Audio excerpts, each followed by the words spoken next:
I am from beyond. Listen, and all you desire will be yours. Welcome to Spider-Dan and the Secret Balls. Prepare for Prattle.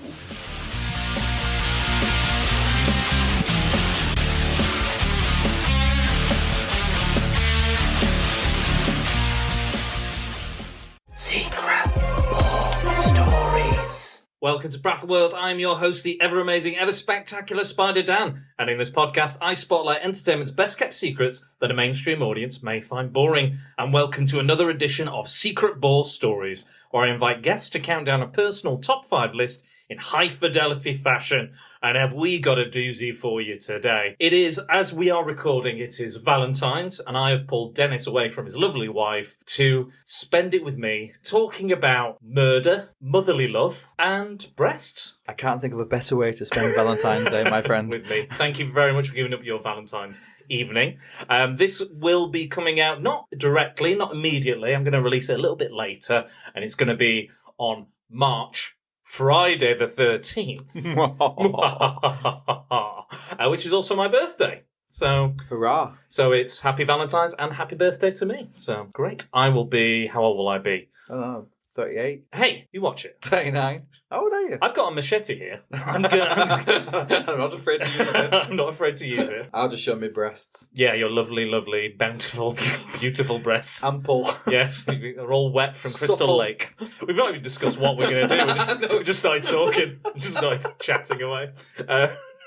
So Dennis Whittle is here. Hello. And we are here to talk about our... I don't know if you probably guess already. You can probably guess what we're going to talk about. And I probably posted about as much on the social media about it. We're going to talk top 5 Friday the 13th movies. So I've recently... I got a nice big new flat with a new flatmate. And on Sky, all the Friday the 13th movies are available. And I realised I'd only seen 2, Freddy vs. Jason and Jason X. I've not seen actually any of them that have the title Friday the 13th. Which is very poor.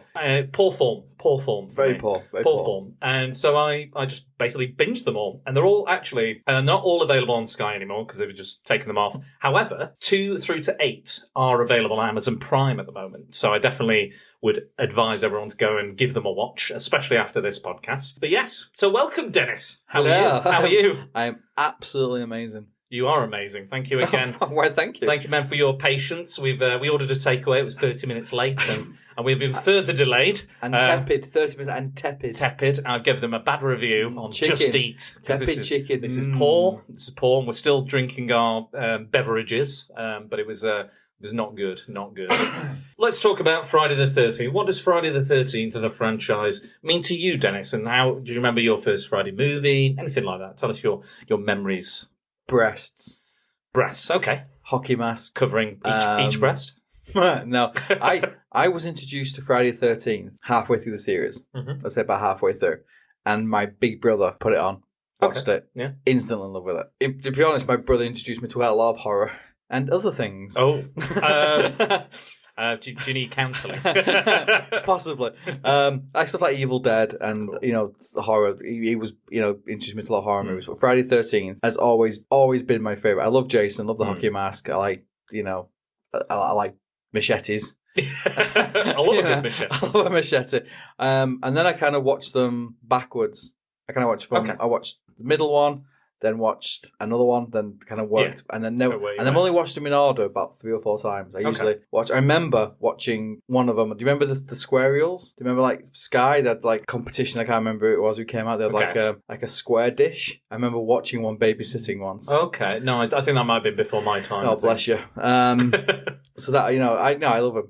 I got lots of stuff, memorabilia. So does it, like in the big horror franchises that there are, the Nightmare on Elm Streets, the Halloweens, where does this fall among all those kind of... I think it's the most consistent. Okay, yeah. I think it's one that the other ones kind of turn into parodies of themselves. Yeah. And apart from probably the last one, the Jason X, they all kind of took themselves a bit seriously. I think it kind of spawned many copies. I mean, Friday the 13th is, it takes a lot of the Halloween staples of the creation of the slasher genre. Yeah. And, does almost like a reverse Psycho kind of thing, where it's the mother who is the spoilers, for a 40-year-old movie. That she's the murderer and the son was the victim as opposed to the. But when you go into shops around Halloween, there's always a machete with blood on. Yeah. That wouldn't be there, wasn't for Friday the 13th. You're right. Yeah, absolutely right. And hockey masks and versions of the hockey mask and I like it. I like the fact that each movie is about an hour and a half. It's bite size. Yeah, good. Don't waste any time. No, it's you get a little bit of background, a little bit of boobs, then murder. Yeah, lots of murder and water. Yeah, lots of water. There is water in them. Very wet. Yes, very wet series. But I've got the series, bought it from America because it had extras on it. Nice. Documentaries, got the books. I think it's fab. Yeah. I think it's just great. I think it is like one of the stronger kind of full-on franchises. I watched Halloween, I think not last year, but the year before, and there was some real clunkers. I think there's a lot. I think in every film there's a lot that's flawed, but I think there's also a lot that you like. And I think that's horror movies in general. Yeah. I think you watch any kind of horror movie, there is bits you go, oh really? Yeah. But I think franchise. I think if you look at horror franchises, yeah, I think Friday the 13th has got to be up. I think it's the most consistent. I mean, they were released pretty much a year after each other, like throughout the 80s. So it's very they were done very cheaply, very quick. They do unique spins on the genre as well, and their own story and Jason and different designs and things like that. And I think it is one of the ones that I've enjoyed. It's been a ride. It's been a fun little ride for me to. Excuse me. It's been a fun little ride for me to kind of to delve into because it's all fresh for me. So it's all kind of. It's totally new stuff, and it's fresh enjoyable. Meat. Exactly, it's enjoyable. It's fun. It doesn't take itself that seriously, obviously. And the kind of you kind of root for the villain as well a little bit. Yeah, he's outgrown the franchise, doesn't he? Because he's in a way like there's a lot of horror villains that are like Freddy. You would never root for really. Like, really, he's a child murderer. Kills kids. He kills kids, potentially a pedo. Yeah. You're not really going to root for him. Yes, he has the funny quips. Don't like his jumper. Funny quips and things, yeah. But, yeah, you wouldn't really root for him. But Jason, you can kind of root for because he kind of... he did drown and he was a not mentally well-abled kid, disfigured, deformities and, all that. And he drowned and, there should have been someone watching him at the time. Yes. So that's fair enough. But I want to read a quote I found on IMDb, which kind of crystallizes that kind of the thoughts that we have on the franchise. So it's from... I'll just read it as it is on the IMDb page. So, noted film critic Devin Faraci is an infamous apologist for Friday the 13th movies. In his recent blog, he states the following. There is no horror series that tops the Friday the 13th films. It reigns supreme in the slasher world. For sure, but even in the wider universe of horror sequels, a wider universe indeed, it is the tops. The reason for that is simple, and the key to the series' success is something you can apply to everyday life. Consistency. Faraci goes on to say that no film series in the history has ever been as consistent as Friday the 13th series. If we were to put the individual films against each other, no Friday the 13th movie would stand a chance. How could they? When we'd be comparing them to films like Texas Chainsaw Massacre, or Halloween, or A Nightmare on Elm Street. But the greatness of all these foundational films is also the weakness of their series. When a series begins on such a high note, it is almost but impossible for future films to match it. How can you recapture the specific genius of Halloween? The answer is you can't, which is why John Carpenter tried to change the direction of the series with Halloween 3, Season of the Witch. He saw the high watermark that had been set and knew that he could never again reach it with The Shape.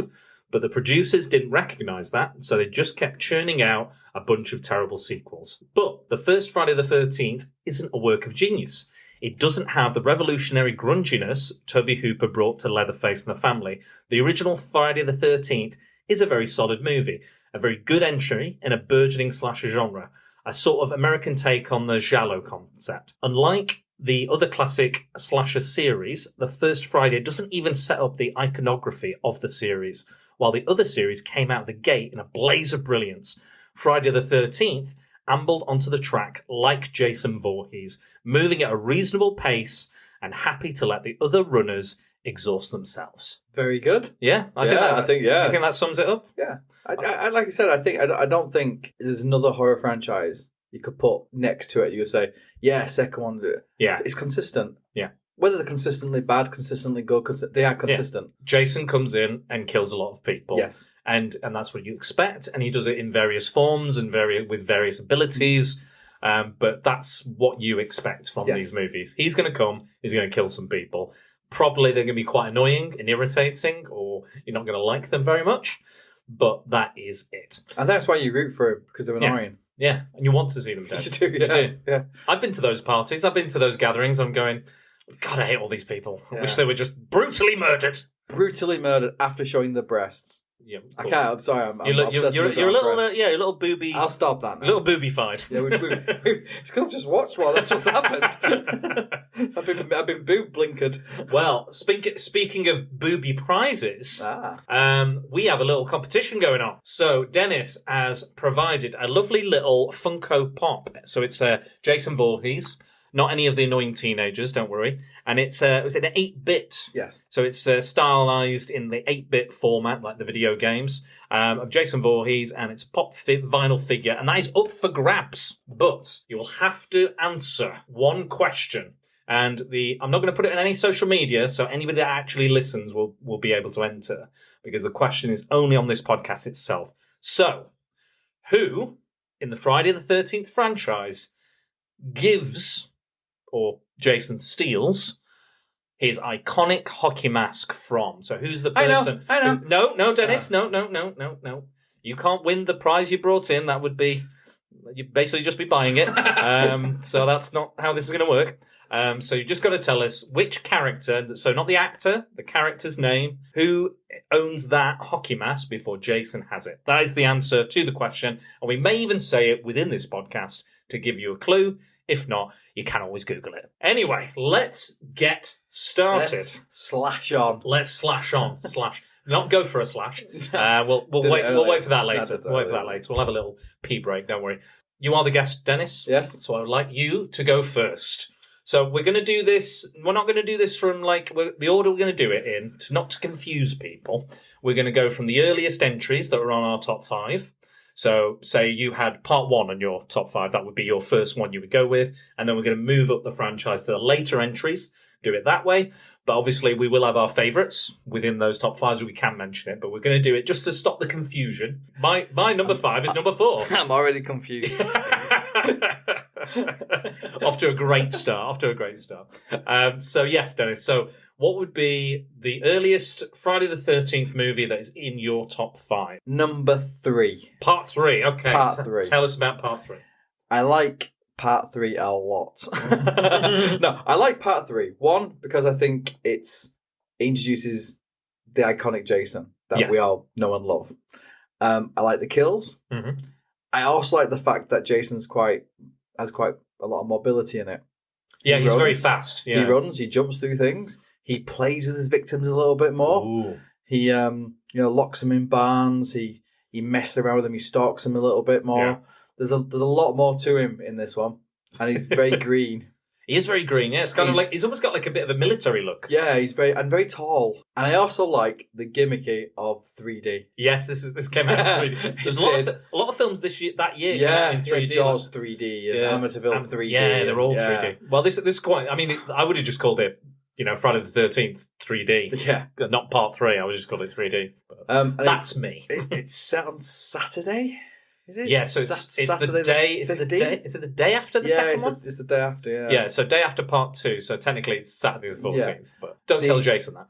Lady, that kind of they all have a female, strong female. Yeah, kind of final presence, girl. Yeah. She's very good in it. The kills, particularly gruesome, and some of them are quite amusing. If I can say that, especially the eye popping out on a piece of string. I do like a good head crush. Yeah, and the noise it makes. I'll be honest. Like initially, when I was watching it, before the kind of kills come in, I was like, "Oh my god, this is horrific." The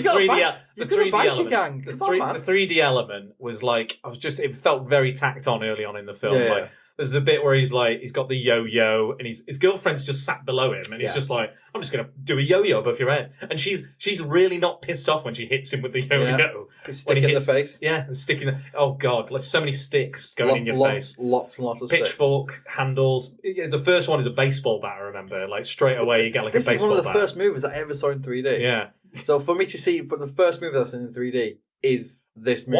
What was it like? It was great. Well, it's weird because it's the blue. So the blue and red, blue and red glasses. Yeah. To start off with, everything just looked colour weird. blue and red. Yeah, but you kind of get used to it. Yeah, eventually. And the gimmicky things does work. You know, the sticks out of the face. Yeah, they do work. And the yo-yo work. And there's a bit where he's like a dead animal or something that they yeah. Oh, there's like an eyeball. There's a weird. There's the kind of you're doomed guy, and he's kind of like, look at this eyeball.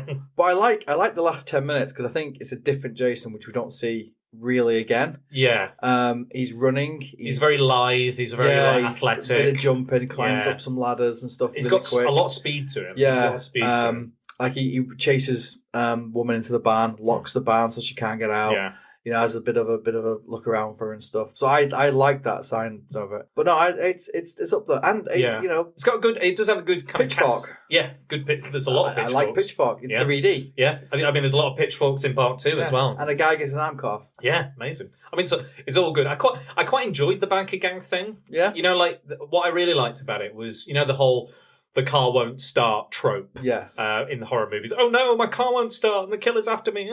What's good about this is obviously they come a cropper with the biker gang and piss them off, damage the bikes and everything, and then they sneak back and find where they're staying, and they empty the car of fuel. Yeah. Which I really liked because it's not just like, oh, my car's a bit shit. Someone's actively fucked up. Yeah. And like they placed that earlier in the film, so you know when she gets in the car, she's like, I've got to get to the car, I've got the keys, I've got that, and she gets there. Now the biker gang's ruined it for you.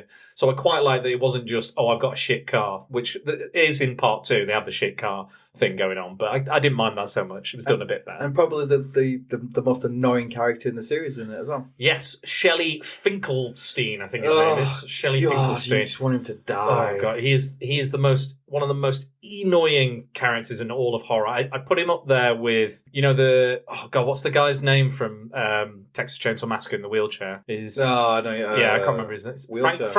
Franklin. Yeah, it's called Franklin. So yeah, he's irritating, just an irritating guy. He's kind of obsessed. He's kind of, in a weird way, he's kind of like, he would be a fan of Friday the 13th. Yes, yeah, he would be a fan of the series. Yeah. Because he's going around spooking people wearing creepy masks and he's like pretending that his head's cut off or he's hung himself and shit like that. And everyone's like, oh, Shelley.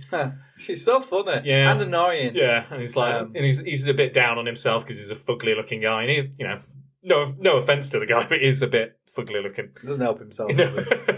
He's got this big kind of afro. He's not missed. Yeah, he's not missed. No. He's got the harpoon gun and all that stuff. Which is put to good use. Yes, so there's a bit... Another really good 3D effect. Yes, so I think one of the things about the 3D... Initially when it's the silly stuff like the yo-yo and the baseball bat, I know I was complaining about it, but... When it comes to the kills, it actually makes they had to think about the kills unilaterally about the effect. They've gone, right, how can we do a kill that is an effect for 3D? Like, how do we do that? So there's this harpoon kill, which is amazing. It's the first time you see Jason in the mask, in the hockey mask. Almost slow motion. Yeah, it's kind of like this long kind of walk. Yeah. It's almost like a bit of like a James Bond thing. Yeah, kind big, tall, beast of a man. Walking, and she's like, oh, that's Shelley. What are you doing? Oh, stop trying to scare me. And then he shoots the harpoon gun, goes dead center into the screen. I think there was a string attached to the harpoon leading into the camera so the effect worked. And it goes right in her eye, falls in the water, dead. Brilliant, amazing. And I think that's one of the best things about it is that it's not like Michael Myers would potentially just stick with the knife for the most part. He won't venture outside of the knife, really. He's a multifunctional murderer. Exactly, you know, and you know, Freddy's a bit more like he can, you know, manipulate dreams and stuff, so he does like some interesting stuff. I'm making myself laugh with multifunctional murder. I don't know why. Multifunctional murder? It made me laugh. But yeah, no, I think that really helped this because, like, again, it started off, I was like, not sure about this one, but when it ramps up, it really does ramp up. It's really well. And the lead, I can't remember the lead character's name. But apparently the continuity is not great between these films, so it's very loose. It's a lot like the X-Men films. I wouldn't pay too much attention to it. But they do have previously on Friday the 13th. Yeah, they do like a slight recap every time. And it usually is like, where did Jason end up? How do we get him back up from that? That defeat. How do we fix that? And I think this one basically just goes, because the ending of part 2 is probably one of the... I mean, the endings aren't strong for any of the films, but the part 2, they kind of just ignore quite a lot of that ending.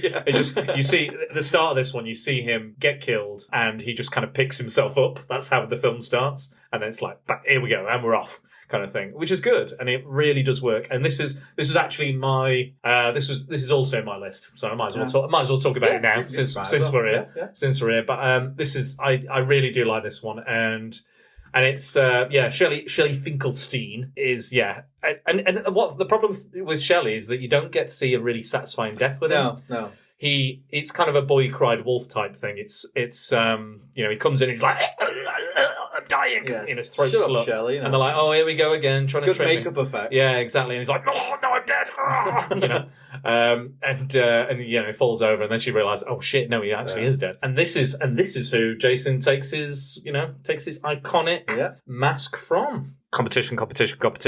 Answer the question. Does this have the wheelchair? Because I always get confused because they show that a lot. Or is that second one? No, it's part 2. I think that's part 2. I'm pretty sure that's part 2. But they do show it a lot, don't they? Yes. In the previously on Friday. They do, because it is one of the better ones. Yeah, it is one of the better kills. So I'm just gonna go over my notes and see if there's the homeless crazy guy with the animal piece. It's actually the judge from Society that me and Dan reviewed a while back, which I was like, oh my god, it's him. It's the judge who's like, beauty mark. I got a nice beauty mark. Shoving an eye in. And he just shoves an eye. There's like somebody in the road and they almost run him over, I think. And then they go, and he's like, look at my animal piece. You're all doomed. Something like that. But I quite like the lead girl in this. I think she's great. She goes with this kind of PTSD angle because obviously this film has a lot of horny people in it, horny teenagers, and this guy's like, and her boyfriend's like, come on, let's kiss, hug, and do all the kind of physical touching. She's not down for that because she's kind of, it's implied that Jason has attacked her and potentially done some horrific things to her, but she doesn't know who that is, and it is later she finds out once he removes the mask that it's him. She's like, oh my god! But I quite like that angle that in this very sexually active films, that there's a character who goes, actually, no, I don't really want to do that. It's not my thing. I don't feel comfortable doing what these people do and how I do that. And I need to be ready. I don't want to be just forced into that. And that's why she doesn't, that's why she's a strong character. Yeah, she is. And she's pure. And she doesn't take any shit. She's not, she's like, if you're a good man, you'll wait for me and you'll give me the time I need to be ready to do that stuff. And to his credit, he is kind of, he's very patient and stuff once he kind of realizes, what's happened to her in the past. He looks a lot older than her. Oh, yeah. Like his dad. It's a bit weird. Her dad's age. I was watching, Sarah was like, are they together? Is that her dad? Well. Good question. There's a great kill, and one of my favourite kills in it is when the guy's just randomly doing a handstand down the hall. Brilliant. And the angle of it is absolutely great as well. It's basically, I think what they've done is they've got like a fake body in a clear glass floor, and they're filming upwards to the handstand.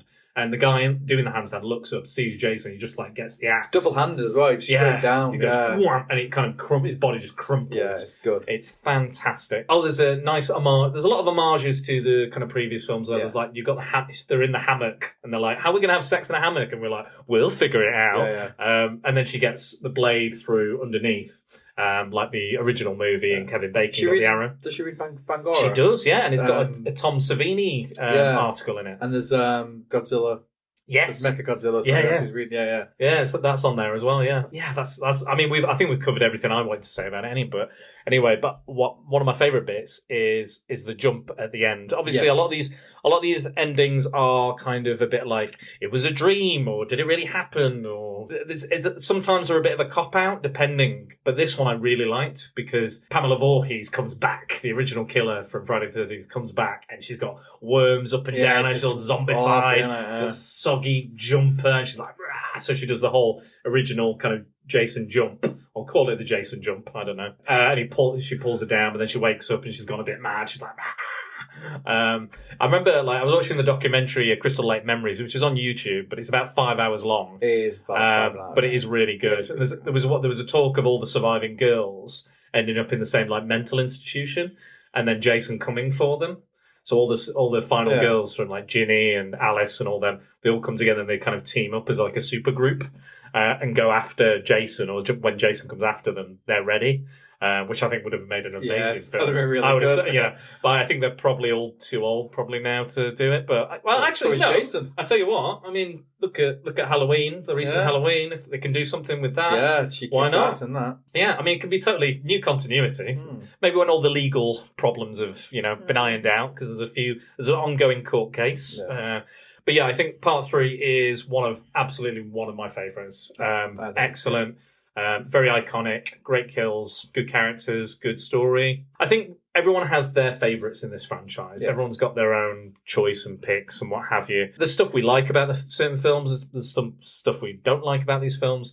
But again, like that quote, it's the sum of its parts is greater than the individual. So yeah. I've been struggling even when I've been here tonight. I've been like, hang on, no, I've got to change it. That's the one. Yeah, that's the one. So I do the same. Apart from my top two, they change. Exactly. Depends which one I remember. So I think I'm going to go with mine.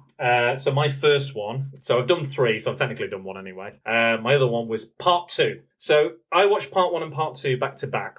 Part 1, it's a fine film. It's okay. It's not the greatest slasher movie I've ever seen. It's a bit slow, and there's a lot of long shots of, she makes a coffee for about 30 minutes. It feels like it's a little too. I feel like it's a little too long. Acting's not great. The best things in it for me are the special effects, the music, and the performance from Mrs. Voorhees. Yes. Those are the 3 things. And I'll be honest, if you watch Part 2, they kind of summarise it quite well. Yeah. So Part 2 starts and summarises the whole last film and jumps in, and it's Alice, the survivor of the last film. She's at home, having on a call with her mum, saying, I've got a bit of PTSD, blah, blah, blah, but I'm getting over it, mum. And then Jason comes back and stabs her in the head with an ice pick. After she opens the fridge and finds Pamela Voorhees' head in it, which she decapitated in the previous film. And we're off and running. The camp's open. It's been about 5 years, so this is an adult Jason. There's a lot of kind of continuity errors with what was Jason doing. How did he survive? You can fill that in. It's all headcanon, really, because there's never really stated to this reason. Is he cursed to never die? Is there something to do with his dad? Who was his dad? Or does he have a death curse? Is he a zombie? Is he undead? Is he a hillbilly? Did he even die? In the beginning? He's just been living there. But why wouldn't he go back to his mum? There's all these kind of questions. You could answer yourself, or you can answer however you like. But yeah, first kill he goes after, you killed my mum, I'm killing you. Now, this is Part 2. We've just said in Part 3 that he didn't get his iconic look until Part 3. So he kind of looks like a farmer, like a mad farmer with a burlap sack over his head. But I do like that he's only got the one eye, because he's like the way he was designed in the original film is kind of like he's got like a kind of lower eye, or it's a slight deformity. Like it's almost like that eye doesn't really work. It must affect his peripheral vision. I'm just saying. He's got no depth perception. But, I have no idea. Yeah, but that's why he uses very long knivey things. He can't even watch it in 3D. Bless him.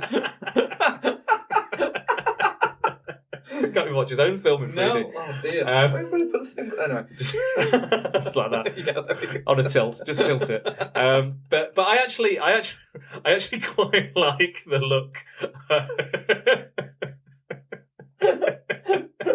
And so we begin. Just tilt. This is it. Just tilt it. Still the glasses, mate. It's okay. Anyway, I'm back in the room. Anyway. I know a lot of people don't like the bag head Jason look, but I don't mind it. I think it's quite. You can't stop, can you now? Started. All right, you keep laughing. I'm just gonna carry on. So the baghead Jason is kind of like this mad. It kind of looks like a mad farmer stuff. He's got a lot of the pitchfork thing going on.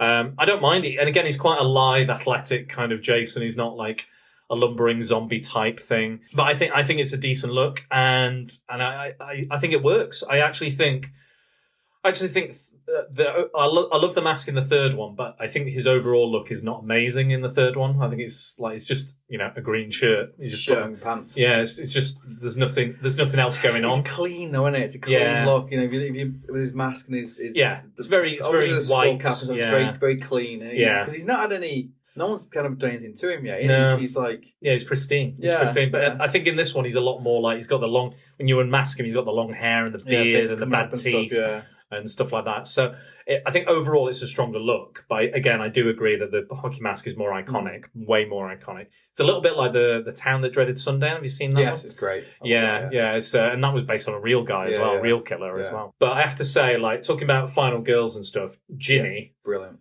Is fantastic in this. And me and Rasheen did a podcast on the top 5 screen queens. I'll be honest, if I'd seen this, I probably would have included her. Because I think she's strong, she's clever, she doesn't take any shit, she's got gumption, she doesn't, she's a party animal, but she's clever, she's like... psychoanalyzing the guy. Psychoanalyzing as well. She's like, so what if he lived out here? What if, the legend was true? Another great thing about it is... They do the recap, but they also do like an urban legend campfire tale, which is done so well, and it's got a kind of fake out scare, but that urban legend feel to it. For me, this pinned down everything I expected from the further sequels. This kind of it carries it all on. Yeah, exactly. It's like the first one is kind of like there's a little bit of loose kind of connective tissue, but I think with this kind of went right. Camp counselors, Jason. Killing them, he's the villain, all that sort of stuff. That was all put in this. And I've been playing the video game recently, Friday the 13th, the game, and it's a lot of fun. And part 2 has quite a strong element in the video game. So in the game, when you play as Jason, you start off in his shack, which is in this film, and you start off with your decapitated mum's head, and the jumper is there, and that becomes a big part of the game. When you complete a level, she's talking to you, you see the head. So it's quite an iconic bit of history for Jason himself within the franchise, but I feel like it often gets like forgotten or kind of left on the choices. It might not be on everyone's kind of list, but I think it's got. I think as well because I watched the first one and this back to back. This was like a vast improvement for me. It might be going back and watching it on its own. I might not remember it as fondly. I don't know, but because of the difference in pacing, tone, the acting's better, the budget is better. You can see it on the screen, all the money they poured into this because the last one. I didn't watch one for ages. Yeah, I was an adult. Yeah, before I watched one, I always, for me, Friday the 13th starts with number 2. Couldn't agree more. And one was one of these films that I had to watch it. I've seen the rest of them. Yeah, exactly. I bought it years ago. I tried watching it, and me and my friend turned it off because we were just like, it's slow. It's slow. 2 sets down the groundwork. This is what's going to happen. The kills are good in it as well. Yeah. I said the wheelchair kill. Oh God, yeah. Which is one of the most talked about. Controversial. But if you're going to kill a guy in a wheelchair, what else can you do? I mean, I'm sure he's killed a dog in one of these films, didn't he? May have killed a dog. But Michael Myers loved killing dogs. That was his thing. Well, it's horror writers said the same thing. If you kill a child, if you kill a disabled person, because where else can you go? Yeah, exactly. And that's what he's done. He'll kill anybody. It doesn't matter. Exactly. Yeah, it doesn't matter. Colour, creed, race, religion. As my wife, you're going to die. Equal opportunist killer. Yeah, there you go. Equal opportunist. We have these on t-shirts. I know we should. We can get them printed. Yeah.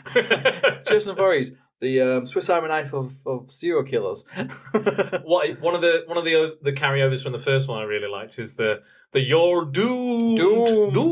There's always one crazy guy who's like, well, he's not crazy because he's absolutely right. He's just fun, isn't he? He's absolutely right. It's the There's a death curse. Curse. There's a death curse, and he's like, you're doomed. Ralph is called. That's Ralph. Yeah. And he's like, shut up, Ralph, you crazy guy. He's the you're gonna die. Yeah. Around the tree. Yeah. So he's kind of spying on the new because he's like, I told the other ones and they died. And he's like, I'm gonna watch you. I'm gonna watch you get undressed. And he's like, and then I think they're partying. He turns behind a tree and he's like, yay! And then he gets strangled by like a steel cable or something, or a bike chain or something. He's like, but yeah, I'm glad they kind of killed. I'm kind of glad they killed him off. But yeah, I can see it kind of. It begins to grow. The kind of the world building begins. The law, the law. It's here. Yeah. This is it. I think this is probably one of the most important films in this franchise. Like just as a staple for what is to come and what is to be expected from more of these films. That is exactly what happened. The only thing that lets it down for me is the ending. Same thread, pretty much to them all. It's basically they look like they kill him. They come back, they settle down, and then he jumps through the window, which is a bit like, again, it's kind of a common theme through the endings. Is somebody jumps up or jumps out for a last jump scare before the film ends, and then she's kind of Ginny's wheeled off into and again, like she kind of psychoanalyzes, and she tries to be his mum, which is again another staple of the thing, is that his love for his mum and his mum's love for him kind of permeates the kind of series, even though it's all about murder and nubile teenagers getting naked and stuff. There's all that intense love, and I think she reprised a role in this one as well. I think she does a few there's like a wishy-washy effect where Ginny's pretending to be. She's like mother's talking to you. Yes, listen to mother. Yeah, listen to mother. You should listen. And he goes, ooh. And again, that's the thing in the game where you can wear the jumper. A female character can wear the jumper and distract Jason. I've often wanted to wear dead people's clothes. Yeah, all the time. That's my fetish. It's not. It's really not. No, it really is. Reminds me of that Little Britain sketch where the old lady used to go to the charity shop and he goes, can you tell me if anyone died in this? And they go, I don't know. They go, puts it back. One of my favourite. Yeah. Such a stupid sketch. I love it. But yeah, overall, and then and she wakes up after the whole event and they jump through the window, and she's like, "Where's Paul? Where's Paul?" Who's the male lead in this film? And they're like, and they don't answer her. And that's it. The film ends. So we never know what kind of happens to him. But apparently in the third one, when they list the victims, he's not among them on the TV. There's a TV, it's on the TV report. Apparently the number is, if it included Paul, it would be a bigger number, but it's not. So that kind of hints that he may have survived. So I don't know. I've been looking at that was on the Friday the 13th wiki page. So who knows? You're such a geek. I've done such a lot of research. You need to get bloody. I need to get laid. Read more comics.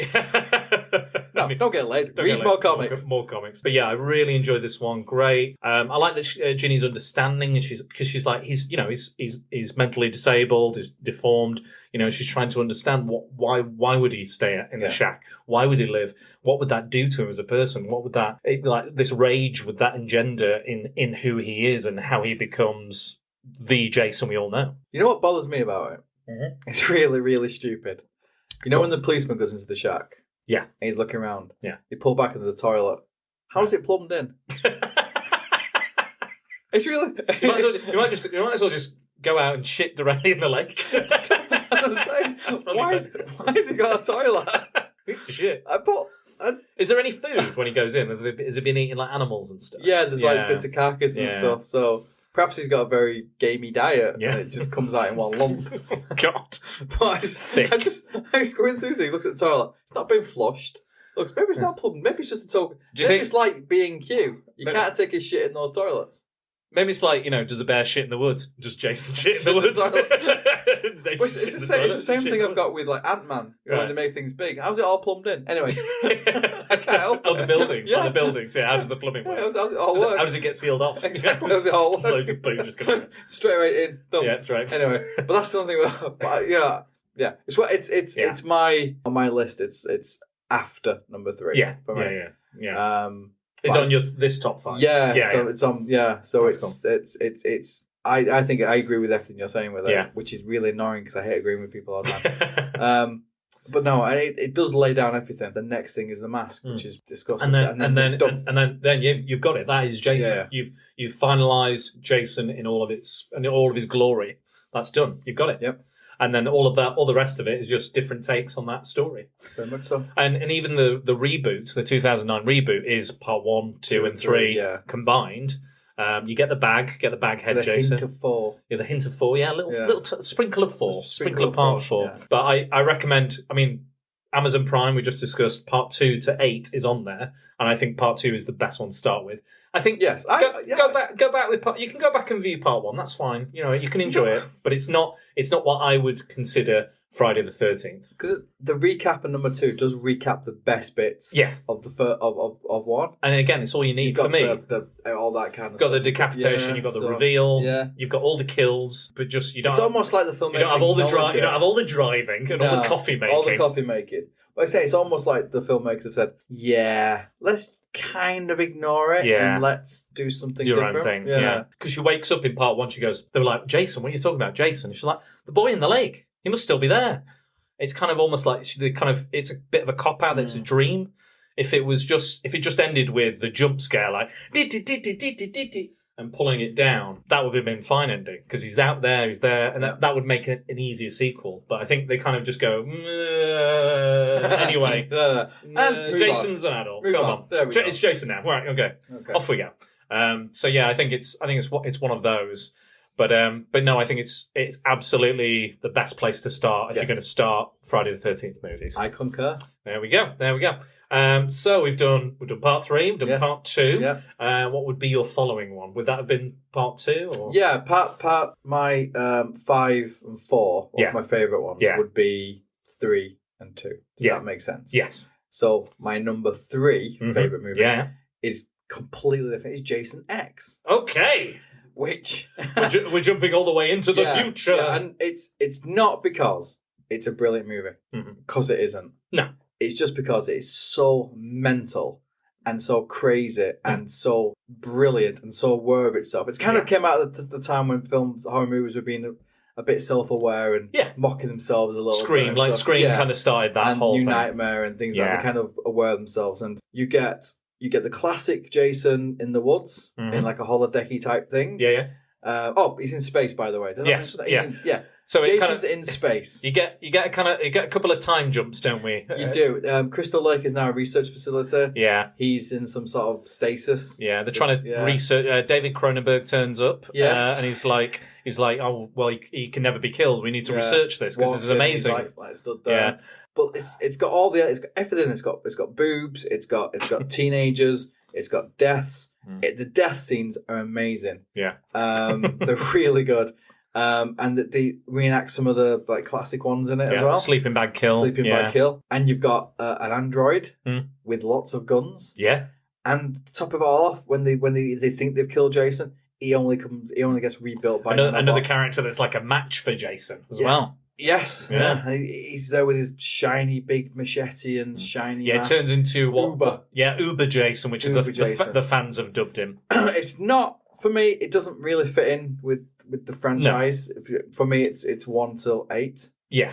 I mean, for a start, it's not technically a Friday the 13th movie. So. But I love it because I like science fiction. I like over the top stuff, and it's got all the elements what we've just discussed of like one of the 2 and 3. It's very self-referential. It's like when he goes into a holodeck. Yeah. And they make Crystal Lake have a holodeck, and they're like, "Hey, do you want to have premarital sex? Smoke some weed?" Drugs? Yeah. Ooh, yeah. And he's like, "Obviously, I'm going to kill them." And then he takes the sleeping bag and hits the other one in the sleeping bag. Yeah. And it's like they went, right, it's going to space. We're going to go crazy. We're going to space. Let's just go fucking all out on this. Yeah. Let's go as stupid and as crazy and as weird and as wacky as possible. Let's do as much, like, way different stuff, like things that have never been done with Jason. Let's go for it. And they really do. Like, again, like we said, it's not the best Jason film. No. But fair play to them. They fucking go for it. It's really different. The kills are great. Like the smashing the person's face. Liquid nitrogen. And then smashes on that. Yeah, smashes the face and pieces. The bit on the holodeck, what I kind of like about it, he takes a second. He doesn't go straight after them. He's like, looking at them thinking, hang on a minute, I should be doing something here. Oh, there we go. Yeah. That's what I'm going to do. Yeah. There's a slight... Yeah. That's what I like about Jason. There is a slight kind of confusion and there's almost like all the kind of head tilts and things, you know. Kane Hodder. Yeah, exactly. There's a lot of character. Like, that's the thing about... I mean, obviously, you know, with my actor training, like the actor training that I've done, the pretentious actor training that I've had, you know, I've learned, obviously... I just tilted to do it, but I didn't mean that. It's all right. It's fine. What a wanker. Absolute wanker. I've only done it for 10 fucking years, Dennis. Thank you very much. You know. How many plays and movies you been in, eh? I've been in two TV shows, right. And the news. Fuck off, right? You're going to be in the news again because I'm going to bloody murder you with a machete. It's not nice, is it? Anyway, obviously, with acting talent, your characters and your motives, your intent is all through the eyes. Eyes are the window to the soul, so you want to see them. And I think in these movies where I don't see his eyes, I feel like that's the best thing. And I think there's a lot of actors out there in movies where they're like, Spider-Man's always taking off his bloody mask every 5 minutes. All this other stuff, like constantly like, show my face, show my acting, show my face, show my face. Look at V for Vendetta, that's an amazing film. Never once removes his mask. Dread. Only see his fucking chin. Yeah. And he's always scowling anyway. Yeah. So what are you going to get? So I think there's a lot of acting that can be done while still wearing a mask. And I think we can see that in a few of the Michael Myers movies and a lot of other stuff. With heavy makeup, you can get a character out. It's hard work. Yeah. Like, Jim Carrey struggled with the mask, but he was able to emote and do all the other stuff in that heavy makeup. It is what doable. What do you do? Emote? Emote, yes. What does that mean? To be emotional. Dan, talk about your acting. No, I'm good, thanks, because you just humiliated me on a recording. No, I'm sorry. Let's go back to Jason X. Why don't we? No. I didn't know. I'm going to X out our friendship. It's not nice. I'd never heard that term before. Emote. Yeah. I'm taking the piss, but I seriously didn't know what it meant. Fair enough. Yeah, it's a emote. Yeah. No, I've never acted or anything. I have acted up quite a lot. You're doing it right now.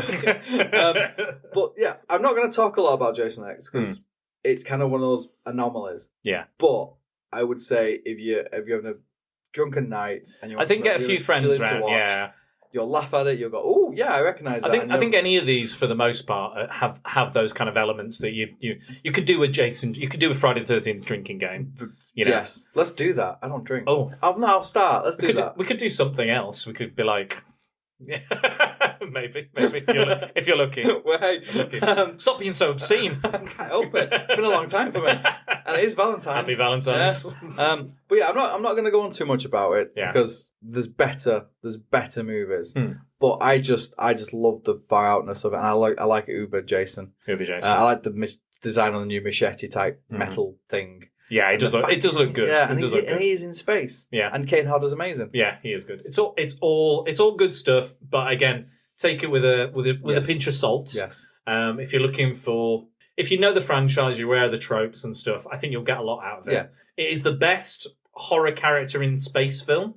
Yeah, I'll go with that. But there's he could lift up his mask and kind of wink at you and put it down and carry on. Yeah. And you'd be like, yeah, sure. Yeah, that's fine. That's fine. We'll do that. But it is fun, And he wakes up because people are having sex and he's like, right, it's time to kill. Let's go. Why am I in this strange place? Let's do it anyway. It doesn't matter. I'm just going to kill. But like I said, there are better movies, but it's up there because it's got elements that I like. It was it almost made my list, but I haven't seen it for quite a while. I was going to watch it, but I just didn't find the time. But yeah, good choice. I think before I go on to mine, we're just going to have a quick break. He's going to beat me. Yeah. That's what he's going to do. Gonna bloody my fists. So I'm going to crush your head. I'm sorry.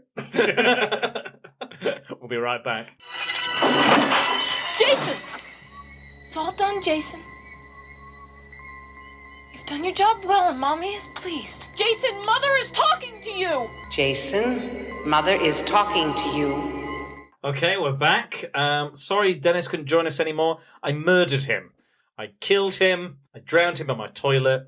So it'll just be me for the rest of this podcast. I'm like Jason. Oh, it's back! Kill me. Shit! But just before I continue, I just want to say that my friend Daniel is a wonderful, wonderful actor and a great man and a very gentle lover. There we go. I gave him something to think about. Let's put it that way. He gave me 10 of them. So, right. So this is my number 3. My number 3 is a one that you quite like as well, I believe, Dennis. It's Friday the 13th. Part 6. It's only 3. We're doing it chronologically. Sorry, I can't help it. So this is one of Dennis's favourite, and I think it's also my favourite, I have to admit. So in the other previous films we've had, Jason was unceremoniously killed off and then replaced, and now this is the film where he has a big comeback. The fans complained, now they're bringing him back in a big, bad way. Tell us more about it, because you love it so much. I love it. Oh, yeah. Oh, yeah. This was the first Friday the 13th movie that I saw all the way through. And it's the one I watched the most. It's got elements in it that I absolutely love, because as you may have listened to other podcasts, I'm very much into my kind of gothic horror. Yeah. And I think it's the most gothic horror of all of them. Well, it starts in a graveyard. Yeah. Grave digging. Yeah. You know, you've got electric shock, you've got Frankenstein. Well, that's how Frankenstein was resurrected. You've got all about this the kind lightning. of stuff. You've got the return of characters like Tommy Jarvis. Isn't it? Got straight away, as soon as like Jason comes back to life. They literally don't waste any. Shoved his fist through somebody. Within 5 minutes, he's back. They don't waste time at all. It's just, I absolutely love it. And then after he's done his kill, you know, Jarvis runs off and he picks his mask up, puts his mask on, turns around, it zooms in his eye, and you get him like a Bond theme. He walks on, cuts, he kind of flicks, just a side-on walk, and he flicks blood from the machete into the camera. Yeah, cuts across the bottom, and it's just great. It is fun. It's got some of the best kills in it for me. A lot of them in daylight. Yes. Which is quite rare for these sort of movies. Not so much Friday the 13th, but I think slasher movies, everything's done at night. Heavy metal. Yes. You've got Alice Cooper doing the theme tune and stuff. Oh my God, yeah. The man behind the mask. You've got the worst pronouncing of Megan ever. Megan. You've got cheap Bruce Willis, who's the other officer. Yeah. Wherever the red dot goes, you bang. You bang. Okay, whatever. Sure. Whatever you want to do. What I like about this is the first one that kind of injected quite a bit of humour into it. Yeah. Like intentional humour, like during the paintball kills, you know, Jason he slams a guy's head against a tree and it leaves a little like smiley face in the dent. And again, you wouldn't have seen that in the previous movies. You wouldn't have had that, because that's really tongue-in-cheek humour. That's like slapsticky. And I think it's the same. I think he grabs the arm, swings them, and then it leaves the red print of the face, the smiley face in the tree, and he's still holding the arm, and he's like, that's a good look at it. Like, oh, hang on. But like the whole resurrection and the kind of like, for me, like the iconic Jason is the Jason who's a bit of a zombie, undead, you know, more than human. Well, he's rams his fist through somebody. Straight away, you're like, he's more powerful than ever. This is not like what a human can do. This is a new level of threat for Jason. Yeah, and you know, even all the characters, and the editing's good in it as well. Yeah, there's editing's where like ask the question is no, because there's a bunch of kids and they'll go no. He's like, oh, hang on. Oh, there's a bit. I think it's the gravedigger who's like, what do I look like, a peckerhead? Yeah. And then quickly cuts to the kids going, yes. And the editing's really good in it. The music's great. There's breasts. But there's a really good scene where he kills people in like a motorhome. Yeah. He rams a woman's head through the toilet metal. Yeah, so there's a shape of his face in the metal. Which looks really cool. And then he stabs the driver with kind of like a knife, Rambo kind of with jagged edges on. Yeah, combat knife. Yeah, it flips over, smashes, goes on. There's fire at the bottom of it. Top of it blasts up, and Jason just gets out. He stands there on top of this, and it's like it's amazing. You know, it's like it's very like it's shot so well, and the camera's and he just looks massive. And again, who's Jason? It's Jason's back, and he's badder and bigger, better than ever. You know, and he does a lot of head movements, but he Kane. No, it wasn't this one. The next one. A lot of stuff what King and I took from it was from this guy. Yeah, I think so. But he's got worms in his face. His face is a bit dodgy. Yeah, you can kind of. He's got an eye, but it's kind of like yellowy and red. Yeah. But I quite like it when you don't see the eyes, because it gives them. It's almost like a comic book feel to it. It's like, you know, the Batman, you can't see his eyes, or the Phantom, things like that. It kind of gives them an almost ethereal and otherworldly quality when you can't there's children read the eyes. Yeah, they're put at risk. Actual children. There's the girl who's having bad dreams who's called Nancy as well, which is like, I don't know if that's intentional or not. I'd like to think it is. Who knows? People get folded in half. Oh, that's a great kill. Yeah, that's such a good noise it makes as well. And I think it's kind of because he's been kind of like a douchebag all the way through. Yeah. It's a bit of he's a very overprotective dad. I love that they've rebranded the town as well. They've rebranded Crystal Lake. It's Forest Green now. It's not Crystal Lake, it's Forest Green. Apart from the mentalist, who's the grave guy. It's like, there's some people have a sick form of entertainment, or whatever he says. But yeah, it's so much fun. It's, you know, and he kind of, I like the kind of Tim the Toolman Taylor. He has he's got this tool belt and everything. I love it. But yeah, this is one of my favourite iterations of Jason. It's one of my favourite movies. There's a lot of fun. The characters are really cool, interesting. I like the whole kind of they kind of create some kind of rules for Jason, like he must be returned to where he died. You know, it's kind of like the legend says this, the curse can only be lifted by this. It's kind of that has that gothic feel to it. It's action as well. Oh yeah, the bit in the boat where he jumps when the fire's behind him. Amazing! He jumps and grabs all the like top and all the fires behind him and stuff, and shouting from the lake, and all the children are watching. Up the ante. It's just brilliant. It's Frankenstein acid. Yeah, it is, and it's fantastic. It's fun. There's a lot of action, and a lot of like gunplay as well, and car chases. I really like the lead girl as well, the final girl in it, Megan. I like that. You know, I like her style. I like that she's challenges authority. Her dad's the cop, but she'll do whatever the fuck she wants. I quite like the two guys in the man and the woman in the Beetle, where he's like, what are you getting out of the car for? Yeah. Because I've seen enough horror movies, you don't get out of the car. And he put his smallest gun I've ever seen. He's like, it'll be fine. I'll kill him with this. But drops and stabs him in the. Does he stab him in the penis? Well, he pushes it through and then stabs him and then picks him and up then flips it. Yeah, I love these. So she gets out and it's the villain from Ghost, isn't it? Yeah, that guy. She's like, he's gone. He just drops down and and then bubbles come up when she's under the water. Yeah, brilliant. I agree with you, Dennis. That this is the one. Like when I was kind of researching it before I watched them, I went, I think this will be the one I'll enjoy the most. From what I gathered from the information I got before I watched it, I think this will be a fun one. I love the whole paintball guys. I like all that. I like all when that. He's getting annoyed because the woman's killed. Shouldn't be here anyway. Should be in the office. And then he gets it the worst. Yeah. And then he does one. That's it. There's three of them lined up, and he just does one machete sweep, and all the heads come off. The little geek who shoots him. Got paintball and and Jason's like, he's like expecting bullets.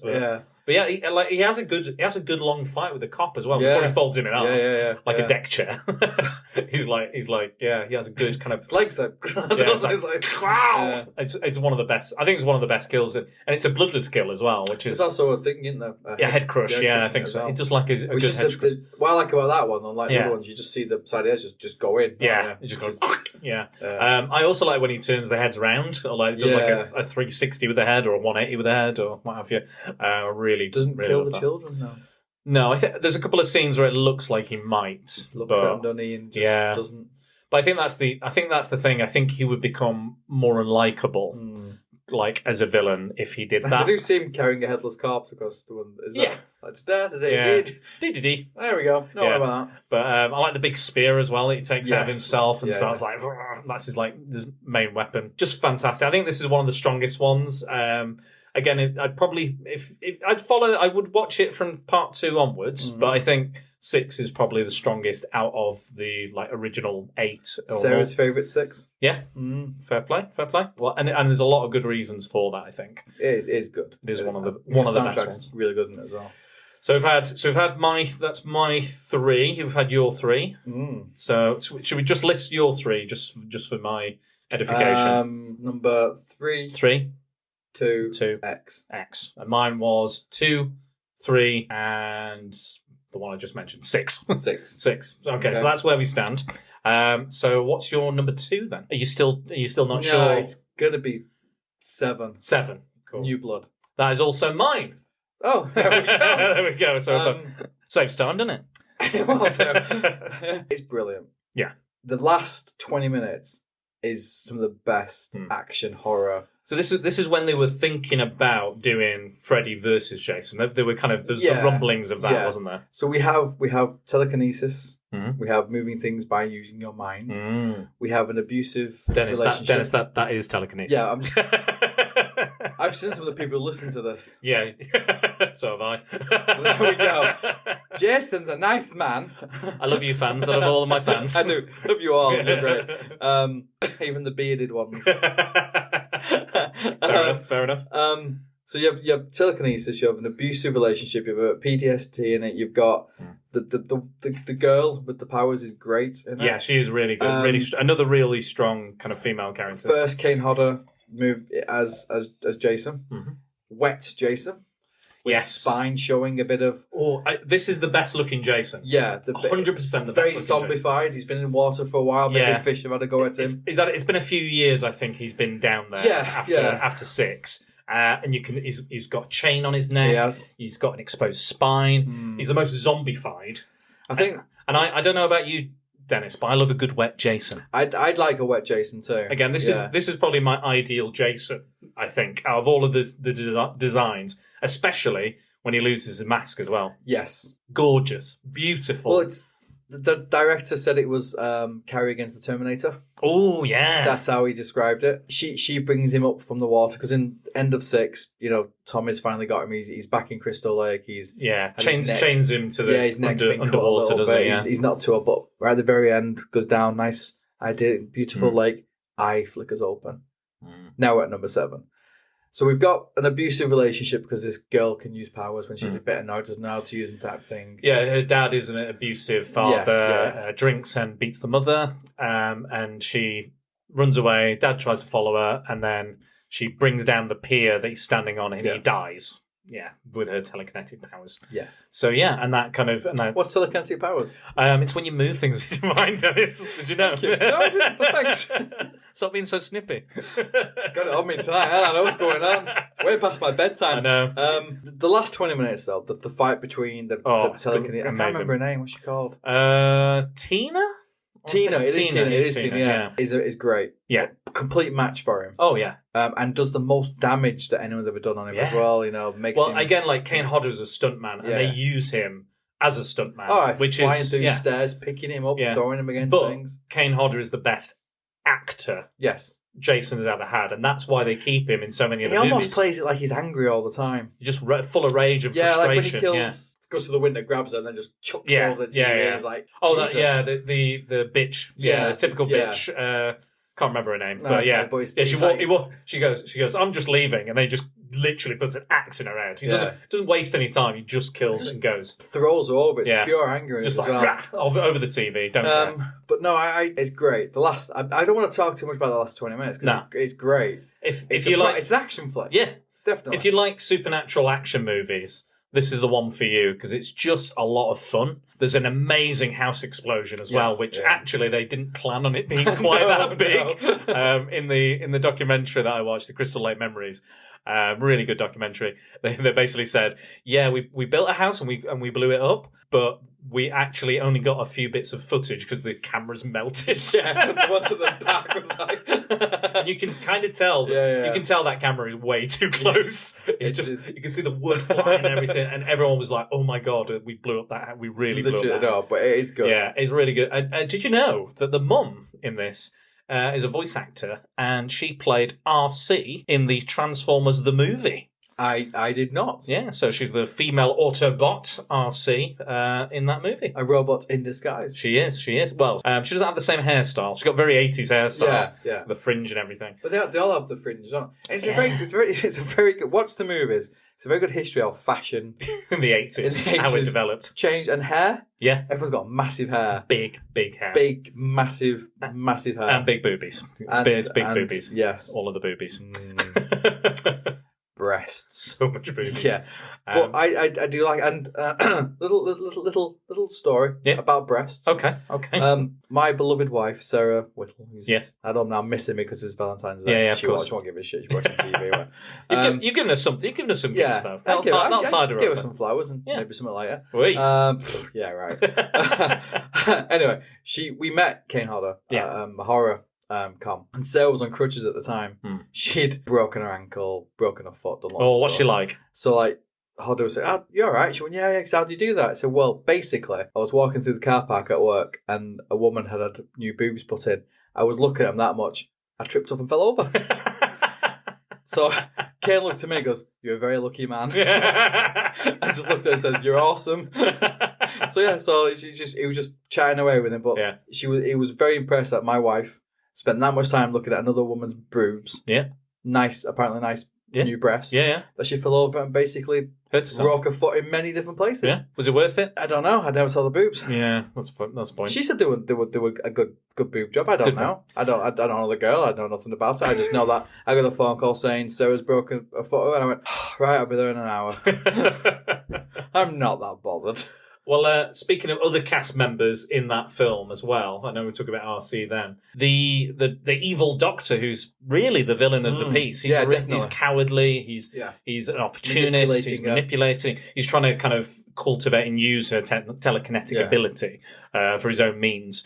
And he's Bernie from Weekend at Bernie's as well. Which I've still not seen, actually. I need to see that. I definitely need to see that. You do. Yeah, he's awful. He's awful. He throws the mum in front of Jason. Yeah. Like, you can't get more evil than that. He's a proper coward. Yeah, but he gets his comeuppance. He gets like a weed whacker thing in the chest. But yeah, it's really fun, this one. And again, the last 20 minutes are brilliant. The design of Jason is amazing. I don't know if that's Tom Savini as well, maybe. I'm not sure. But it's really weird because when I a lot of these movies I've watched again and again and again and again. I didn't really like this one first time I watched it because I thought it was kind of like, hang on a minute, it's got somebody with. It's really silly because I think like my brain was where. Yeah. Well, how does this woman have telekinesis? Why can she do that? You know, it's Jason. It doesn't make any sense. Yeah. But as you get older, you kind of forget about those silly things. You don't give a shit, do you? I just think it's an awesome movie. Yeah, exactly. I think it's again. You've got to do something a little bit different every time. But like, stay within the realms of what Friday the 13th movie, but spin something else. And I think this one does it really well, and it's fun. It's jam packed full of very weird and wacky characters as they always are. I quite like the film freak in it. The guy's a bit of a film freak. Yeah. He's pretty interesting. He's got like a script, and it's like 3 boobed Neptunians from outer space or something like that. Sounds great. Have you seen Total Recall? I wish I had 3 hands. God, 9 kids to feed. Yeah, great one. We both enjoy it. I think 6, 7. Really good package together as well. If you want to just watch 2, they're a good kind of double bill. Definitely recommend this one, 100%. This is probably my second favourite, I think, or maybe like next to 6. I think it's very close. Well, 6 is my favourite, and then 7 is number 2. Yeah, there you go. So I think maybe, and then maybe for me, part 2 would be my third. If I'm ranking it, that would probably be third. I think. Yeah, great one. I think we both agree heavily on that one. Definitely check that out. Even if you just want to watch the last 20 minutes on, YouTube or something, it's definitely worth doing. I would. It's well staged. It's well acted. It's one of the shortest ones. I think it's. It's maybe hour 20 something. Maybe. Oh, probably because of money they did because they had to blow cameras on. Blow up those houses. But yeah, it's got all the tropes that you come to expect and you like, and same old stuff. But again, slightly different spin on it, a unique spin and supernatural. I mean, Jason's supernatural by this point, so why not, delve give him a supernatural threat, equivalent. Exactly, and it's a good kind of matchup. Like, you wouldn't necessarily think it would be, but there's all the like going through the bit where she's spraying gasoline on him. The nails go in his head. And that's Kane Hodder under there on fire. He burned victim as well. He previously had an accident, where he'd be physically burned. Doing that, he's hardcore. I like the lighting. The stairs, brilliant. Goes through the door, jumps through the window. Like, they really use Kane Hodder's, stunt and acting ability. I think obviously all the Jasons have had, every other variety film has had at least one new person play Jason, maybe 2, depending on the shots and things. Yeah. But this is like where the character comes through a bit more. There's the strength of the character is starting to come through, and we can see it in this film. And I think in some places and some fans don't really like this one for whatever reason. But for me, it's one of my favourites. Absolutely. Makeup with the mask when the mask comes off. We used to take a mask off in FB1, don't they? I think so. Yeah. Which is rare. No. In Jason Goes to Hell, they don't. Yeah, we don't count that one. Yeah, it's rubbish. That is the worst one. Yeah. 100% is the worst Friday film. 100%. It's one of the worst films ever. Yeah, it is awful. It's awful. Just don't. Of all the ones we're mentioning, we're mentioning this to avoid. Do avoid Jason Goes to Hell, the final Friday, because it's just plain awful. You've got your next one ready? No. Your number 1? Number 1 is number 6. Oh, it was number 6? Yeah. So what's your 5 then? My 5 is... My favourite one is 6. Right. 7. So this is your order of liking. Yeah. X. Yeah. And then? 2, 3. 2 and 3. Okay, so you're done. Yeah. Well, I want to talk about one that's a little bit silly. So it's a bit like Jason. Okay. Jason X. Again, this isn't one of my top favourites, but I wanted to keep it in because I wanted a slightly ridiculous one that wasn't Jason X. So it's part 8. Jason Takes Manhattan. It's good. Didn't make your top 5 though. No, but it's Jason in Manhattan. It's great. For 30 minutes. 22 and a half. To be precise. So the idea is they wanted to take Jason out of Crystal Lake. So they thought, why not take him to, the Big Apple? Why not? It's, it's movie iconography. It's classic. Take it to New York. Go, go, go. They didn't have the budget. Oh, no. Absolutely did not have the budget to shoot in New York. So they shot a lot of it in Vancouver, I believe. All the permits. All the permits, yes, exactly. Also that they created a poster for the film, and it was the I Heart New York, Jason slashing through it. And the tourism board for New York didn't take too kindly to that. Upon it. Banned that poster, and then they made a different poster. I think it's the one where he's kind of leering over New York. He's got a knife. He's like, he's kind of like, ooh, I'm going to take Manhattan. At the end of 7, he ends up in the bottom of the lake, and there's a boat. A little boat comes along into the lake. A little big boat. Quite a big boat, kind of almost like not a cruise liner, but it's almost like the TARDIS. Yeah, because on the outside is a little tiny, boat, inside massive, huge. So a couple of teenagers talking about Jason. One of them jumps out in a Jason mask, tries to scare the other one. Their anchor hits a big electrical cable running all the way through the lake. Which you think is a silly place to put one, really? Yeah. When people put anchors in. Yeah, maybe. And that kind of revives Jason again, the electricity. So there's a bit of continuity there, a little bit. And he comes aboard and he doesn't have a mask, so he steals the one that the guy has, which weirdly has the same damage from cut and from the number bullet 3 hole in it and stuff. Yeah, things like that. So unless maybe that's a tourist thing. They're like, "Oh, buy the Jason mask." Well, they have Bundy stuff now, so it might as well. Yeah, true. But yeah, so and then he takes this boat from Crystal Lake. He does to the sea. Yes. Yeah. We're not discussing that. No, there's a. Listen, they show a boat in the sea, so it must have happened. Yeah, there must be some kind of canal. It's a long scene of it just doing this. It's just like bobbing away. It's almost like, look, it can be done. It's like yeah. It's quite. You know what? For this one, it's a fairly convoluted story. I think it's kind of a bit. All they're bothered about is the 20 minutes. Yeah, exactly. They're not bothered about anything the else. opening's quite funny because they show all the shots without Jason in them, and then later in the film that all those shots are the same shots plus Jason. Yeah. So if you watch them, you go, okay, there's the kids with the stereo. So he's going to come by, he's going to kick the stereo. It's great, though, isn't it? I mean, like him standing in Times Square is really cool and really iconic. And, as it's well documented, they didn't have the permit to, and they had to film a lot of that on just going out quickly, run out, right, do it quick in again, yeah, quick. And then there were people that were like tourists. Like Kane Hodder was saying on that Crystal Lake, like he'd be walking down, there'd be tourists, and he'd be like do the head tilt, and look and be like, oh, it's Jason! Jason's here! Jason's here! This is the movie. Yeah, it does. I mean, an hour is spent on this boat. It's a lot of graduating students are about to graduate. Got a few more kind of assignments and things, and then they're gonna. Go off and do their own thing. You've got like a rock chick. I remember I was really liking her. I thought, oh, she's a great character. And then she got killed like 2 minutes after I watched. She's trying to do the music video, isn't she? Yeah, she's like, And she's like got an axe and everything. And she's like, Kelly Hughes in this as well, who I really, really liked. I think this is her like first kind of role. Yeah, really interesting. And there's another kind of PTSD type storyline.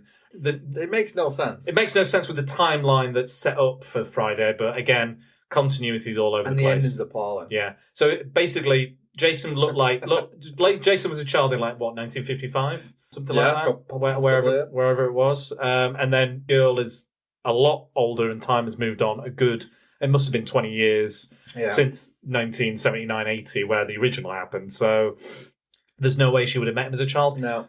One of the other annoying things about it, it's in my top 5. But maybe she's a Time Lord. It's a Time Lord. He's got all the powers from the video game where he's like shifting around, shifting through time now. But there's a bit where like they show a young Jason without disfigurement, and they're like, and I went, okay, this is the new Jason. This is the Jason for this movie. He's just not disfigured. He's just because I think you kind of need to they want you to kind of identify with him and the drowning and the visions and stuff.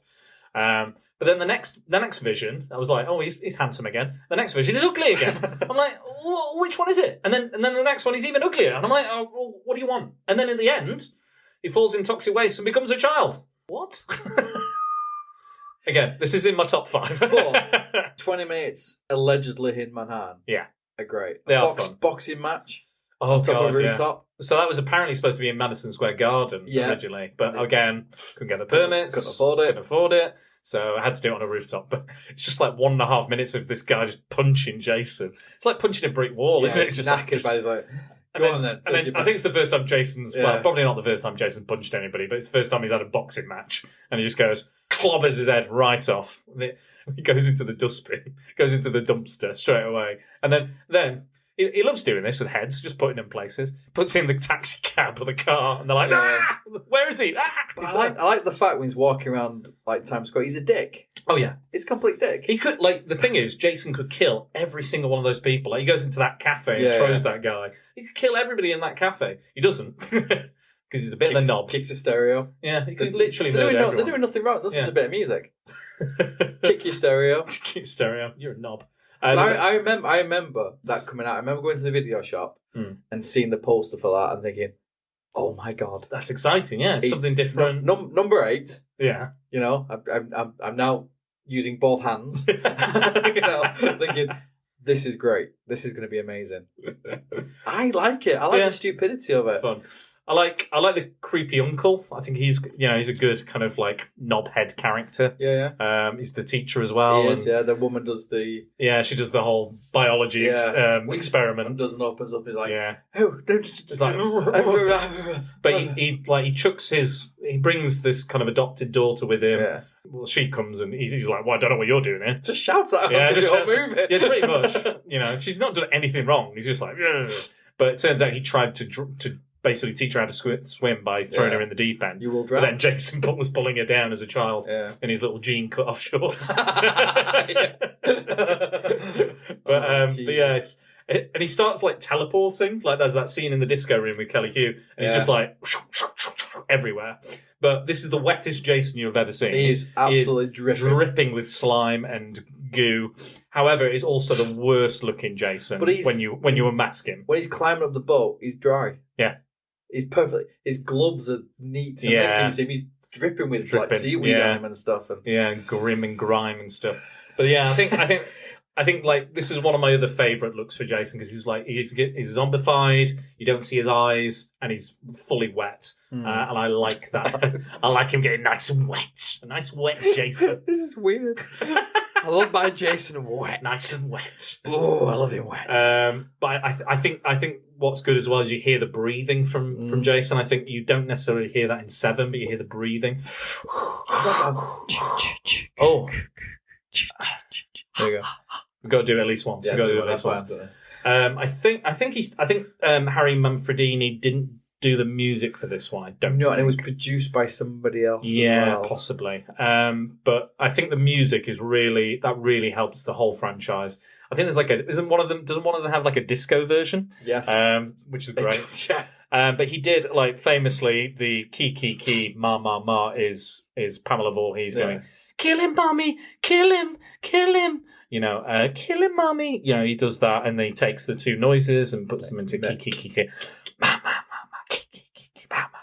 And that becomes the iconic noise that you associate with Jason and Friday the 13th. Like the Jaws. Exactly. I know I've kind of ripped on this one quite a bit, but I did enjoy it. I did have fun with it. I liked it. And again, it's the same. It's with the franchise. There's the ups and the downs. There's things you forgive. There's things you don't forgive. There's things you like. There's things you hate. But it is what it is. But I thought it'd be worth including just to get the kind of discussion going. But yeah, no, I enjoyed this one. But again, doesn't make any sense. Jason X probably makes more sense than this. Yes. I think, arguably. But I still had fun with it. Like you said, the New York stuff is good. It's like 7. It's the last 20, 30 minutes kind of make it. It's just kind of the getting there. I do like a few of the kills and stuff, like the glass. When he smashes a girl into glass, she's just covered in shards of glass. Yeah. I like chucks the guy into the electric thing, and he's like, he kills the girl with the axe, the guitar axe, which is amazing as well. He drowns the teacher in the oil drum. There's like two or three left by the time we get there, isn't there? Yeah, pretty much. They've almost all been killed off on the boat for the most part. Yeah, I feel like the PTSD thing sort of works, but again, it's like the timeline's really off. In part 3, she's been attacked by an adult Jason, so is he doing that before? So how can she be that old? It kind of. They do a lot of these dream sequency type things, which I take with a pinch of salt. Exactly.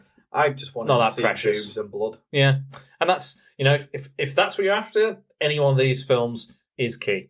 Drinking game. How many times does Dennis say boobs in this podcast? There we go. Good luck with that. Bloody hell. But yeah, I did quite like the bit where I love I love when they've got off the boat, they're rowing to New York. And they're all like, I don't know where it is, but I'm reading this map and hopefully we'll make it. And they fall asleep. And then they're still rowing, they're wide awake, and they were like, oh, and they look, and there was like the Statue of Liberty. I was like, how the fuck do you miss that? You've been rowing all this time, and all of a sudden, this close-up shot of the Statue of Liberty. They're like, we're here. I was like, how the fuck do you miss that? There was no fog as well. There's literally no fog whatsoever. It's the clearest shot of the Statue of Liberty I've ever seen in my life. Lights, everything. How the fuck do you miss that? I've been to New York a lot. You can't miss them. No, exactly. But also, I thought it was quite funny. The second they get to New York, they get mugged. Yes. Which is very much of the time. Very much of the time. and then Jason finds them again. Yeah. He gets out of the water and finds them. He sees the hockey mask and he's like, "Oh, that looks like me." Yeah. What's that? And then the gang tries to rape the lead girl, the final girl, and Jason might be a murderer, not a rapist. So they pump her full of heroin. It's a bit dark. Yeah. You know what? The New York Tourism Board might have been right. They weren't very happy. Yeah, they imagine they weren't. Yeah. But yeah, so that's my 5. But I like the scene where he's in Times Square and the camera goes round him. Yeah, and he's looking. You can see him breathing. Yeah, and he's like looking at everything. It's like where the fuck am I? I like when he gets on the subway and they push him into the third rail as well. Yeah. And I think that's the strength of Kane Hodder's acting, is that he is a bit simple. Like there's a simplicity to Jason, not in a bad way, not like he's stupid or thick, because he's very inventive with his killing machine. It's a killing machine. Yes, yeah. But like I like in the second one when they're talking about how he's deformed, he's mentally disabled and things like that. And and within part 2, there's like bits where he holds the knife the wrong way. Like when you would stab someone, you probably wouldn't hold it like that. You'd probably hold it the other way. But that's just because that's the way he is, and that's how Ginny describes him in that movie. I do like in part 2 as well. Like one of the lads is like, "Oh, we're going to head back to the camp," and he's like, "No, I'm going to stay out drinking." Saves his life. Saves his life. He keeps on partying, and that's the only time he saves his life. In any of this franchise, is just like, "Yeah, no, I'll just keep doing what I'm doing." Yeah, great.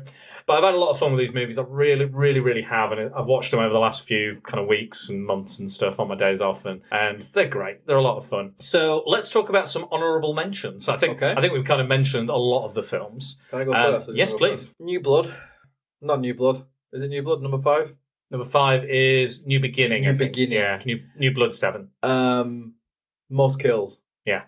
I think there's a kill every 12 minutes. Right. Somebody said, I think it's every 12 or 13 minutes there's a kill. And the kills are amazing. Over 20. Yeah. But it's not Jason, is it? It's an imposter. No, spoiler. Yeah. I didn't like the movie. Yeah. First time I saw it, I thought it was a cop-out. But again, I think we had a discussion earlier. Yeah. It's grown on me. Yeah. Knowing that it's not Jason. It's the first one in my honourable mentions as well. One of my favourite kills in it, with the belt around the tree. Oh yeah. On the eyes. I like the pliers, the shears, yeah. They really I think because they knew people were pissed off with it, they gave it lots of blood and gore, and the kills are great. Yeah. The reasoning behind it all is a chocolate bar. Yeah. Which is a bit weird. Yeah, it's not the strongest one in terms of... But for kills, if you just want to watch... I think there's a YouTube video which shows all the kills. Yeah. Just watch the kills. It's great. Brilliant. Part 4 was on mine. Part 5. That was part 5. Part 4 I really like, the final chapter, even though it definitely wasn't the final chapter for the franchise. I like Crispin Glover's weird character and his weird dancing in it. The whole dead fuck thing I think is brilliant as well. But yeah, I think the fighting's good. I just wished it had a bit more kind of on-screen Jason, but I know he's a bit more of a stalker in this, a bit more... I would say he's a shark in this. Yeah, it's a bit more of a shark, a bit more kind of Michael Myers-y, I think, in this particular one, which is not a bad thing, but... Get a lot of him at the end. Yeah, again, made up for in the end. Last 20 minutes really good, a lot of kind of stunt work and stuff. When he is more visible, it's great. Jason X, we've talked about. Yeah. If you want a more modern take on Jason, you could probably look at 2009's remake. It's fine. It's not terrible, but it's not amazing either. But if you want a more modern take, that's the one you go. But I prefer my Friday the 13th. It's dead set in the 80s. I concur. I liked it. I like the new one, the remake, the reboot, whatever they call them these days, whatever the kids call them. I liked it. The redos. Around the time when they were doing lots of different things. I think it's one of the better ones. I agree. And they do kind of steal from 1, 2, 3 and a little bit of 4. Yeah. To kind of make the storylines. But yeah, I didn't mind it. It's good. I've got one listener comment from I Am Jack's Musings, at I Am Jack's Musings. I asked if he had any favourite films or moments. So he said, got to be the sleeping bag kill from part 7 and the Jason X liquid nitrogen frozen face smash. It is a good one. Thank you very much, I Am Jack's Musings, for that. So that's it. That's it for us. So I'm gonna jump out and scare Dennis before he leaves, because that's the way all these movies end. I'm going to put plasters on all my beatings, and bandages and stuff. You know what, guys? You know where to find me by now. If not, just listen to the podcast that list it. I can't really be bothered right now. Don't forget to listen. And see what you can win. Yes, enter that competition. All right, guys. We will see you next time. Goodbye. See you later. Bye.